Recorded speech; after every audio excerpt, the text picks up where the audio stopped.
ہم کو کسی اور سے ڈرنا بھی نہیں چاہیے اور ہمارا یہ مان ہونا چاہیے کہ زندگی، موت، رزق، ذلت، عزت ذلت سب کچھ اللہ تعالیٰ کی ذات دینے والی ہے. پھر کسی سے کیا ڈرنا؟ کوئی کیا کر لے گا؟ جان سے مار دے گا. کتنے لوگ جان سے مار دیے؟ کیا لوگ چینج ہوئے؟ یہاں لاسٹ ٹائم تشدد کا نشانہ بنایا گیا وہ عوام، اس پاکستان کی غریب، بے بس، لاچار، جس کے پاس نہ روزگار ہے، نہ کاروبار ہے، جس کے پاس نہ کوئی فیوچر ہے، وہ عوام تھی. انہوں نے اپنا فیصلہ سنایا. وہ فیصلہ جو تھا وہ اڈیالہ کا قیدی 804 جو سیاست کا محور اور جو سیاست کا مرکز ہے جہاں ہم موجود ہیں، وہ انسان تھا. تو دیکھیں عوام کے جذبات جو ہے وہ سب جانتے ہیں، اور اس جذبات کو دبانے کے لیے پی کے ایکٹ آیا، اس جذبات کو دبانے کے لیے 26ویں ترمیم آئی، اس جذبات کو دبانے کے لیے 27ویں ترمیم آئی، اس جذبات کو دبانے کے لیے تاحیات جو ہے وہ انہوں نے وہ لے لیا، استثناء لے لیا. تو بڑی چیزیں ہیں لیکن پھر بھی عوام آ رہی ہے. 2014 سے میں آپ کو کوریج کرتے دیکھتا آ رہا ہوں، ہر جگہ، ہر جلسہ، ہر پروگرام کو. لوگوں کی فیلنگز میں کچھ بڑھاوا آیا ہے یا لوگ مایوس ہوئے ہیں؟ نہیں، لوگ مایوس نہیں ہوئے. اس کا سب سے بڑا ثبوت یہ ہے کہ اڈیالہ ابھی بھی دیکھ لیں ہزاروں لوگ ہیں. کہ اسی اڈیالہ کے باہر، اسی اڈیالہ میں کبھی نواز شریف بھی کہتے رہے ہیں، خود کہتے ہیں کہ جو میں پیچھے مڑ کے دیکھا تو بندہ کوئی نہیں سی. تو وہ حان صاحب ہی ہیں جن کے ساتھ عوام ہے. اور شعور کی سب سے بڑی علامت یہ ہے کہ نہ مطلب کتنی چیزیں ہوتی ہیں. پہلے لوگ ڈر جاتے تھے، اب وہ نہیں ہے. اب لوگوں کا ایک شعور آ چکا ہے. پہلے تھا ہم شعور کی بات کرتے ہیں، اب وہ آ چکا ہے. اب تو ایک تیسری جنریشن ہے، جو نئے آنے والے بچے ہیں یا جو 3 سال سے زائد کے جو بچے ہوتے ہیں، ان سے بھی پوچھو تو ان کو ایک ہی نام آتا ہوگا جس کا نام ہے. میڈیا پر اور سوشل میڈیا پر عوام کی آواز لوگوں تک پہنچانے والوں کے خلاف کریک ڈاؤن ہر جگہ پہ ہوتا رہا ہے، اور بڑے بڑے نام آپ کے ساتھی جس طرح عمران ریاض خان صاحب ہیں اور اسی طرح یہ سارے اس ملک سے چلے گئے ہیں. آپ ہر وقت عوام کی آواز جو لوگوں تک پہنچاتے ہیں، آپ کے ساتھ بھی کیا کوئی سختی والا معاملہ یا میسیج یا دھمکی؟ نہیں، میسیج دھمکیاں تو میں اریسٹ ہوا ہوں، میں FIA کی کسٹڈی میں رہا ہوں، میں مار کھائی ہے وہاں پہ. انہوں نے جو تشدد کا نشانہ بنایا میں نے ان کی ساری اسٹوری وہ بتائی. لیکن ایک اللہ تعالیٰ کی طاقت ہے جو ہمت دیتی ہے، جو حوصلہ دیتی ہے. اور پھر ہم اللہ تعالیٰ سے دعا کرنی چاہیے کہ اللہ ظالموں کے ظلم سے ہمیں بچا کے رکھے. ٹھیک ہے، ہمیں ظالموں کی طرف ہمیں نہ جانے دے، کیونکہ ظالم جو ہوتا ہے نا وہ پھر نہیں دیکھتا. تو بس اللہ تعالیٰ نے کرم کیا ہوا ہے، آج تک ہم موجود ہیں. اور ہماری ماں کی دعائیں ہیں، سب لوگوں کی دعائیں، آپ سب کی دعائیں ہیں. میں کئی دفعہ دیکھا ہے سر کہ آپ کے گھر پر بھی کافی دفعہ پولیس کی ویڈیوز دیکھی ہیں. یہ مطلب ہے ڈرانا دھمکانا، آپ کو ڈر نہیں لگتا؟ ڈر اللہ تعالیٰ کی ذات کا ڈر ہے. انسان کو کسی اور سے ڈرنا بھی نہیں چاہیے اور ہمارا یہ مان ہونا چاہیے کہ زندگی، موت، رزق، ذلت، عزت ذلت سب کچھ اللہ تعالیٰ کی ذات دینے والی ہے. پھر کسی سے کیا ڈرنا؟ کوئی کیا کر لے گا؟ جان سے مار دے گا. کتنے لوگ جان سے مار دیے؟ کیا لوگ چینج ہوئے؟ یہاں لاسٹ ٹائم کئی لوگوں کو اریسٹ کیا گیا. انہیں پھر کیا ہوا، ان کو وہ ریمانڈ پہ لے کر گئے. اب میں 100% دعوے کے ساتھ کہتا ہوں کہ وہ جتنے لوگ ہیں وہ آج بھی یہاں موجود ہوں گے.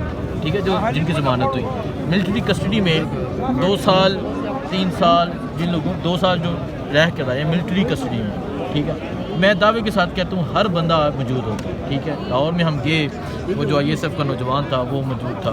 تو یہ جو چیزیں ہوتی ہیں نا کہ آپ کسی کو پکڑ لو گے تو شاید وہ خاموش ہو جائے گا. وہ خاموش نہیں ہوگا، اس کے اندر ایک لاوا پک جاتا ہے. اچھا، پھر وہ اس پہ ڈپینڈ کرتا ہے کہ وہ تب بولتا ہے یا تھوڑا وقت بعد بولتا ہے، لیکن وہ لاوا جو ہوتا ہے وہ پکتا رہتا ہے اور وہ یقیناً ایک دن سامنے ضرور آتا ہے. سہیل خان آفریدی نے پنجاب کا دورہ کیا، لاہور گئے، آپ ساتھ تھے، آپ آئی وٹنس ہیں. لاہور کے لوگوں کا کیا فیلنگز کیا تھی ان کی؟ ایک نا تحریک انصاف کا جو کارکنان ہے وہ ایک ہمیشہ شکوہ کرتے ہیں قیادت کا.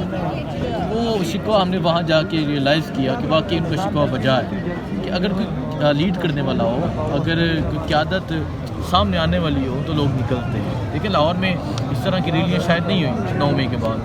تو لاہور میں جب ہم گئے تو وہاں جس طرح لوگ نکلے، جس طرح لوگوں نے ویلکم کیا، کئی پولیس والے تھے، مطلب انہوں نے بازار بند کیے.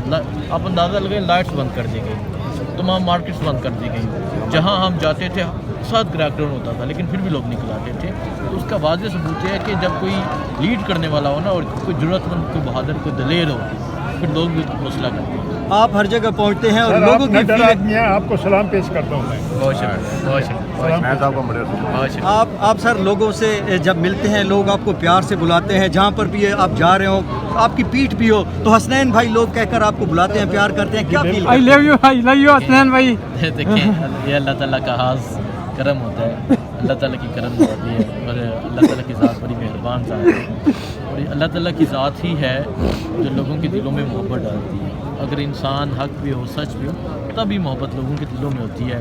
اگر انسان غلط ہو تو مجھے نہیں لگتا کہ کوئی بھی کسی سے محبت کرتا ہے۔ میں اگر کسی کا نام لے لوں اور کوئی ایسے منی فروق ہے کسی کا، تو کوئی اس کے ساتھ اسے دیکھنا پسند نہیں کریں گے۔ تو اللہ تعالیٰ کی ذات، یہ میرا کمال نہیں ہے، کہ اللہ تعالیٰ کی کرم نوازی ہے کہ اللہ تعالیٰ نے لوگوں کے دلوں میں محبت ڈالی ہے، اور ہمیشہ میں عمران خان زندہ باد، عمران خان زندہ باد۔ دعا کرتا ہوں کہ اللہ تعالیٰ یہ محبت اور یہ سلسلے، یہ رشتے ہمیشہ قائم رکھیں۔ عمران خان کی وجہ سے نیا پاکستان آپ کا جو پلیٹ فارم ہے اس کی وجہ سے لوگ آپ سے محبت کرتے ہیں، لاکھوں فالوور ہیں، لاکھوں فالورز کے لیے آپ کا آج کیا پیغام ہوگا؟ میرا تو یہی پیغام ہے سب دیکھنے والوں کون بچائے گا پاکستان؟ اپنی ایفرٹ کسی نہ کسی طرح، کوئی جس طرح بھی اپنی ایفرٹ کر سکتا ہے کرے۔ اب یہاں ابھی میں بیٹھا ہوا تھا ہم صاحب کی بہنوں کے ساتھ، وہ ایک بندہ کی کہہ رہا تھا، گلی شکوے کر رہا تھا۔ میں نے کہا کہ میں ہمیشہ سے ایک شعر ہے جو مجھے بڑا پسند ہے، اسے میں تھوڑا سا کہتے ہیں کہ اپنے میں میں اس کو خود ہی کہہ لیتا ہوں کہ خود ہی میں ڈوب کر پا جا سراغ زندگی۔ اقبال سے کسی نے پوچھا تھا کہ زندگی کا مقصد کیا ہے، زندگی جینے کا مقصد کیا ہے، اور زندگی ہم جس طرح گزارتے ہیں ہمیں کیسے پتہ چلے گا؟ تو اقبال نے بڑا زبردست جواب دیا تھا کہ اپنے من میں ڈوب کر پا جا سراغ زندگی۔ جب انسان اپنے گریبان میں دیکھتا ہے نا، اس کا پتہ ہوتا ہے کہ میں کہاں غلط ہوں، کہاں ٹھیک ہوں، کہاں فراڈ کیا ہے، کہاں دھوکہ دیا ہے۔ پھر اس کا دوسرا مصرع یہ ہے، تو اگر میرا نہیں بنتا تو نہ بن، اپنا تو بن۔ ٹھیک ہے، جب انسان اپنا بن جاتا ہے نا، جب وہ خود کو دیکھتا ہے، خود کو پہچانتا ہے، خود کو سوچتا ہے اور وہ خود کو پرکھتا ہے، تو یقیناً وہ حق کے راستے پہ ضرور چلتا ہے۔ لیکن جو انسان اپنے گناہوں پہ، اپنے جھوٹوں پہ، اپنے جو بھی وہ غلط کرتا ہے اس پہ شرمسار نہیں ہوتا نا، تو وہ پھر وہ مطلب نہیں ہوتا ہے۔ تو اس لیے میں یہ سمجھتا ہوں کہ ہم بھی گناہ گار لوگ ہیں، بڑے گناہ کیے ہیں، تو ہمیں جا کے رات کو ایک وقت سوچنا چاہیے کہ آج میں نے کیا کیا، اور جب انسان ایک دفعہ سوچے گا اسے ضرور سمجھ ہوگی اس نے کیا کیا ہے، کہاں غلط تھا، کہاں ٹھیک تھا۔ پھر اللہ تعالیٰ سے دعا کر کے سونا چاہیے۔ عمران خان بہت مضبوط اعصاب کے مالک ہیں، اور ان کی بہنیں جب سے گراؤنڈ میں آئی ہیں اس فیلڈ میں سامنا کر رہی ہیں، ان کے بارے میں ہماری اپنی بہنوں کے بارے میں کیا کہیں گے؟ دیکھیں، بہنوں کا پیار ہی ایک لازوال پیار ہوتا ہے، جس کا کوئی مطلب نہیں ہوتا۔ مطلب میں اگر آپ سے پوچھوں آپ کی بہن کہ آپ کے لیے کیا محبت ہے، اسے کوئی مطلب نہیں ہوگا آپ سے۔ تو پھر یہ تو نیازی خاندان کی شوکت خانم کی بیٹی ہیں، تو ان کا تو ویسے ہی جگرا، ہمت، حوصلہ جس کے بھائی کے اتنا ہو تو بہنوں کا بھی پھر اتنا ہی ہوتا ہے۔ تو پھر ہمیشہ یہ مثال ہے باقی لوگوں کے لیے بھی کہ تگڑے رہنا چاہیے۔ جب آپ تگڑے رہتے ہیں تو آپ کی وجہ سے آپ کا خاندان بھی تگڑا ہوتا ہے۔ بہت خوبصورت آخر میں میسیج کہ تکڑے رہنا چاہیے، اور جو تکڑے رہتے ہیں وہ کامیاب ہوتے ہیں۔ حسنین رفیق، آپ کا بہت شکریہ۔ میں سمجھتا ہوں پاکستان کے اندر سوشل میڈیا کی جتنی بھی مضبوط آوازیں ہیں ان میں سے ایک حسنین رفیق صاحب ہیں۔ اللہ ان کی حفاظت فرمائے، کیونکہ حق اور سچ پر ڈٹ جانے والے اللہ کو بہت پیارے ہوتے ہیں، اور حسنین رفیق کے ساتھ لوگوں کی محبت اس بات کا ثبوت ہے کہ اللہ کی ان پر رحمت ہے، اور حق پر ڈٹ جانے والے اللہ کے بہت محبوب ہوتے ہیں۔